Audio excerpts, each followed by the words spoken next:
Hello guys, 11-22 করে দাও like comment আর খেয়ে যাও আমার সর্ষে বাটা ঝাল। সো গাইস, আজকের আমার দুপুরের মেনু হচ্ছে সর্ষে বাটা ঝাল বানাচ্ছি, তারপরে পেঁপে আলুর সবজিও আছে, পেঁপে আলু ছোলা দিয়ে সবজি বানিয়েছি, আলু ভাজা আছে, উচ্ছে ভাজা আছে, এবারে মাছ ভাজাও আছে, ভাত ডাল চাটনি পাঁপড় তো আছেই।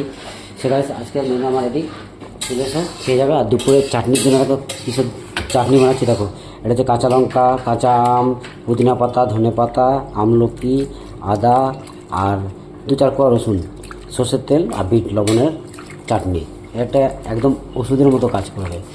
সো আমার কাছে যারা লাঞ্চ করবে তারা তো পাবে এই চাটনি, চলে আসতে পারো, পেয়ে যাবে। দেখছো চাটনিটা বানাচ্ছি এখন আপাতত।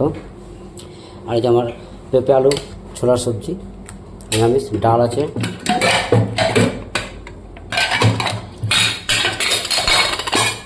মুগ ডাল,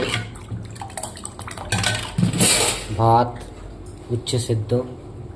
উচ্ছে সেদ্ধ কে কে খেতে পছন্দ করে অবশ্যই কমেন্ট করতে হবে। দেখো উচ্ছে ভাজাও আছে, চাটনি আছে, টক মিষ্টি আমের চাটনি, আর আছে পাঁপড়।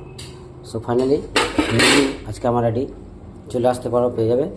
তো দেখতে পাচ্ছ তার মধ্যে আমার ফল এখনও খাওয়া হয়নি, দেখো সবাইকে খাইয়ে দিয়েছি লাস্টে আমার, কেননা আমাকে সব কাজ গুটিয়ে খেতে হয়, সেই জন্য লাস্টেই খেতে হবে, কোনো ব্যাপার নেই। চলো, থ্যাংক ইউ ভেরি মাচ সকলকে।